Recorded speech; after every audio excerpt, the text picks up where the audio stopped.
Ya pemirsa, konflik antara dua kubu di internal Golkar, yakni kubu Abu Rizal Bakri atau Ical dan Agung Laksono hingga kini belum juga menemui titik temu.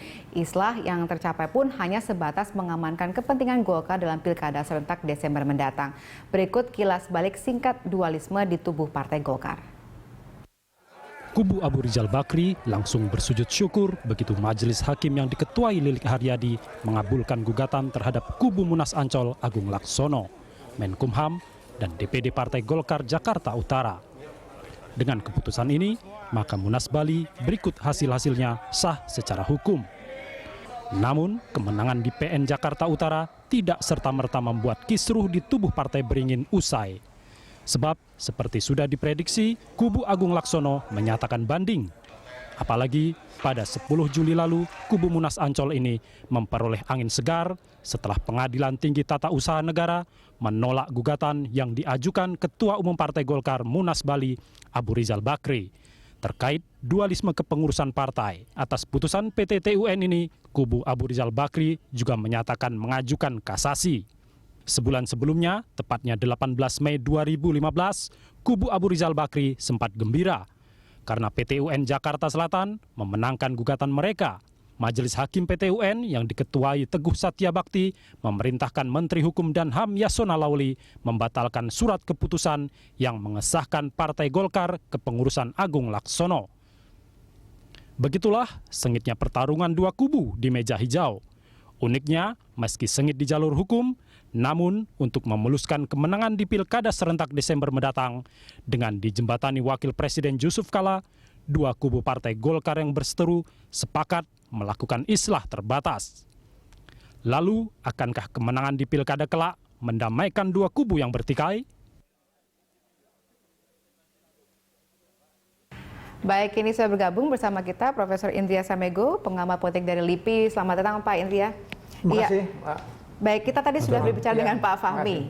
Pak Fahmi mengatakan bahwa sebenarnya masih bisa diusahakan untuk dilaksanakan Munas, bukan Munaslup. Nah, kalau menurut Anda, apakah bisa Munaslup jadi penyelesai konflik yang terus berkepanjangan ini?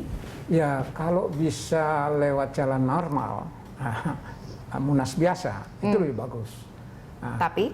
Karena kalau tidak salah dengar, memang rencananya tahun 2016 kan ada Munas. 2016, lambat-lambatnya. Iya, terlambat-lambatnya. Jadi tidak terlalu lama. Nah, kenapa harus dipercepat gitu loh?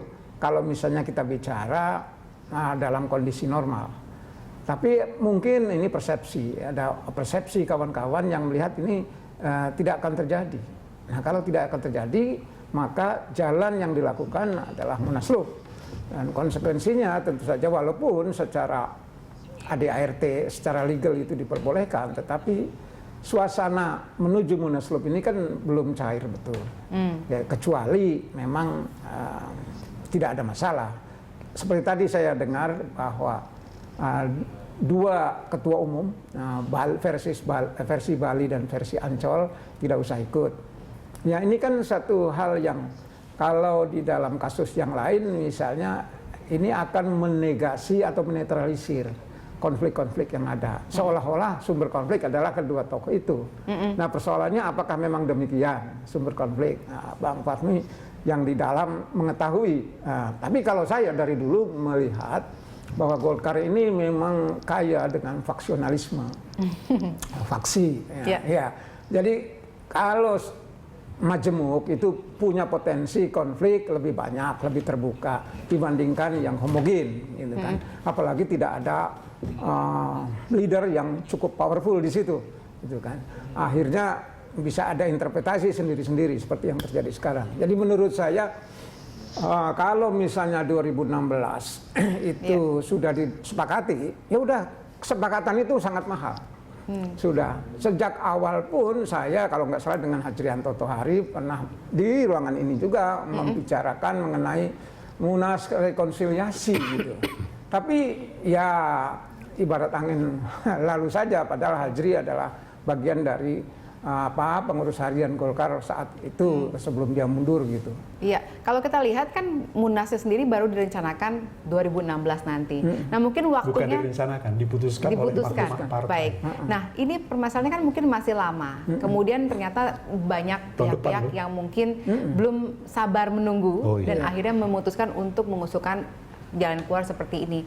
Nah menurut Anda benarkah bisa menjadi pemersatu kalau memang diadakan? Justru itu, kalau seandainya ada friksi tentang waktu yang sebetulnya tidak terlalu lama, itu sudah merupakan potensi awal dari like dislike itu muncul. Gitu. Seharusnya dihindari, karena selama ini memang yang menonjol di situ adalah suka tidak suka terhadap figur.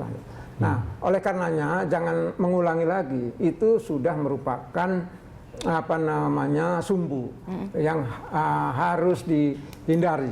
Nah, sehingga kalau ada kesepakatan itu yang paling bagus. Kesepakatan antara dua kubu Bali dan Ancol itu. Sebenarnya kan sudah ada kesepakatan dalam bentuk misalnya islah yang sudah diinisiasi di rumah JK beberapa waktu lalu, menunggu sampai untuk kepentingan pilkada ini selesai. Tapi ternyata sebelum pilkada pun sudah ada usulan untuk seperti ini menunjukkan riak-riak yang mungkin jadi itu tidak ada kesatuan suara. Ada masalah-masalah yang berkaitan dengan soal distrust. Ini bagaimana kemudian bisa menunggu sampai 2016? Nah, ya mereka harus mengutamakan kepentingan partai. Kalau menurut saya gitu ya, kepentingan pribadi golongan dipinggirkan, kepentingan partai diutamakan gitu kan. 2016. Atau saya begini, ini kan partai. Partai politik itu dinamikanya luar biasa. Luar biasa. Setiap kejadian bisa aja umurnya 1 hari, 2 hari dan sebagainya. Tapi yang harus disyukuri di Golkar ini, Golkar bisa ikut sebagai peserta pilkada. Itu sesuatu yang luar biasa.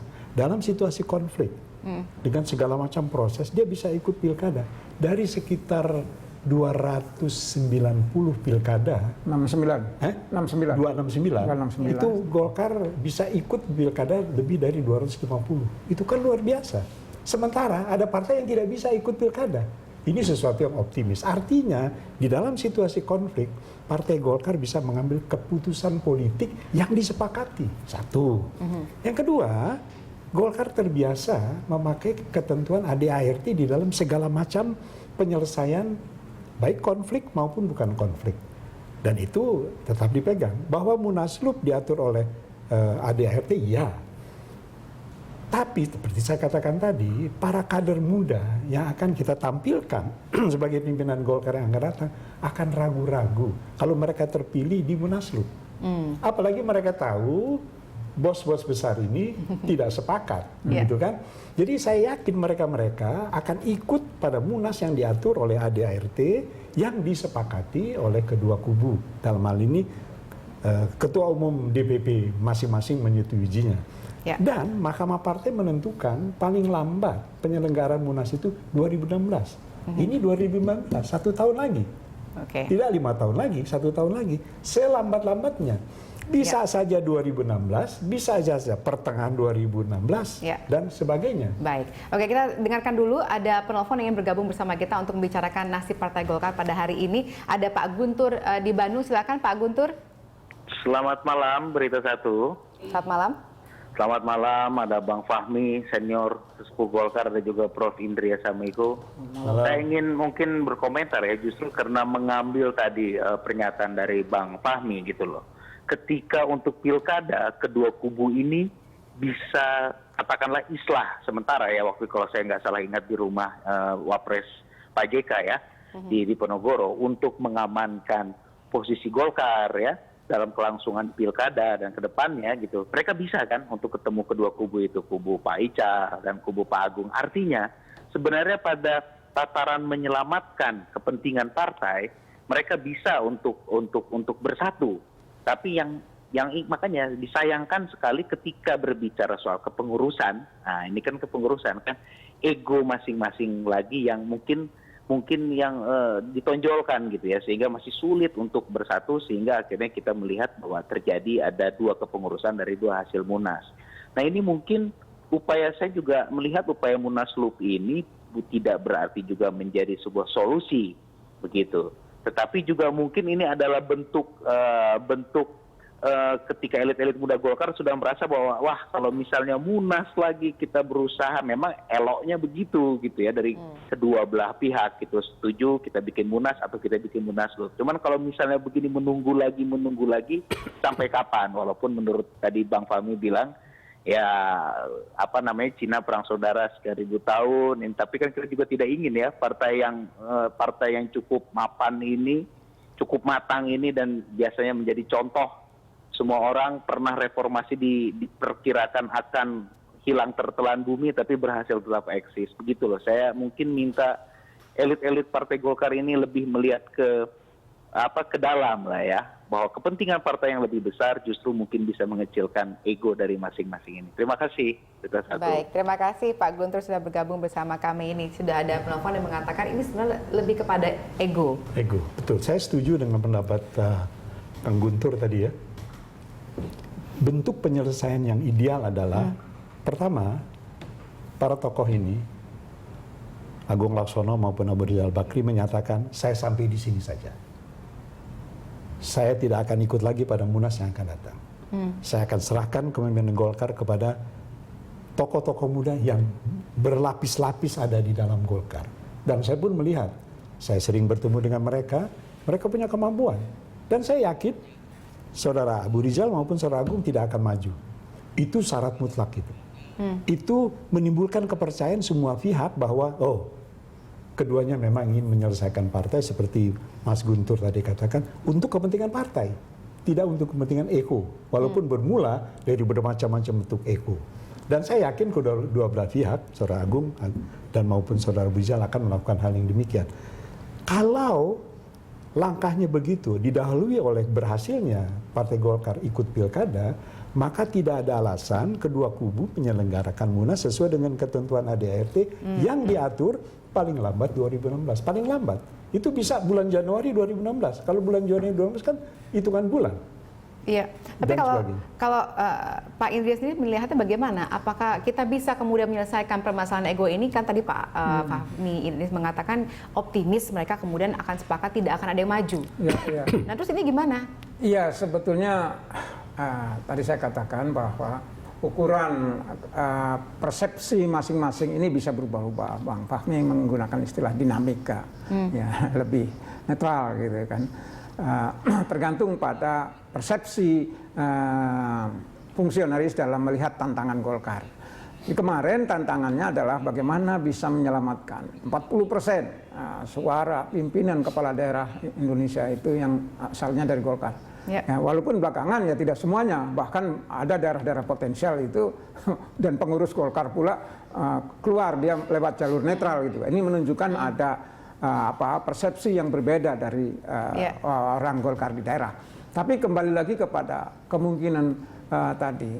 Pertama ya, sebetulnya saya belum melihat urgensinya gitu. Jadi kalau ada jawaban ya, tentang urgensi itu bisa saya terima, baru saya mengerti itu. Tapi sampai sekarang saya belum bisa melihat urgensi kenapa perlu Munaslup yang lebih cepat dari 2016, itu Desember 2015 ini. Urgensinya itu seolah-olah mengejar sesuatu, padahal yang dikejar itu 9 Desember, kan sudah lewat 9 Desember gitu, pilkada gitu. Jadi selanjutnya adalah menuju 2017, pilkada lagi, kemudian 2019. Dan yang lebih penting menurut saya 2019, karena itu pileg.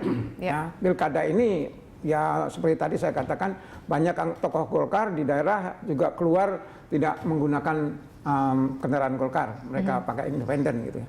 Jadi 2019 itu yang akan menentukan apakah Golkar seperti yang pernah disampaikan juga oleh fungsionaris Golkar akan menjadi dinosaurus hilang ya, padahal dulunya gede, hilang gara-gara terlalu banyak diwarnai oleh konflik-konflik internal yang tidak berdasar, atau Golkar justru sebaliknya membuat sekian tahun terakhir ini sebagai pembelajaran untuk melakukan semacam reposisi Golkar ke depan. Oke, baik, kita juga tadi sempat masih mengusahakan berhubungan telepon dengan Bapak Yoris Rawet, tapi kami masih menghubungi. Tapi pada intinya menurut Anda sebenarnya mungkinkah muncul tokoh muda sebagai alternatif tadi yang dikatakan Pak Fahmi untuk menggantikan kedua kubu ini, kedua pemimpin yang mungkin bisa dikatakan sebenarnya sudah mungkin deadlock ya, tidak mungkin ada pemersatu di antara mereka. Ya sebetulnya sebagai organisasi itu sangat mungkin bahwa kalau organisasi tidak mampu melahirkan tokoh, maka organisasi itu gagal, tidak melakukan kaderisasi. Fungsi utama organisasi kan melakukan kaderisasi. Jadi selama ini sebetulnya kita melihat mengakui Golkar itu sudah semacam diaspora, ada di mana-mana gitu. Nah, sekarang tinggal stok yang masih asli Golkar. Lainnya sudah pindah kemana-mana. Masih banyak.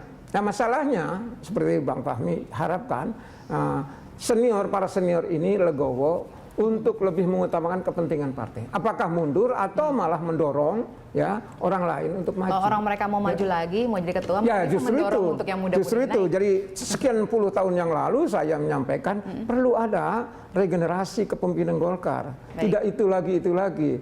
Tapi ya mungkin seperti yang Mbak Valerina bilang, apakah berani yang muda? Jadi dugaan saya sebetulnya berani tidak berani ini satu hal yang relatif. Tergantung pada situasi itu. Oke, baik, kita break dulu sebentar. Kita akan lanjutkan dialog kita nanti mengenai nasib Golkar ini setelah adanya usulan Munaslup ini. Pemirsa tetap bersama kami di Prime Time Talk.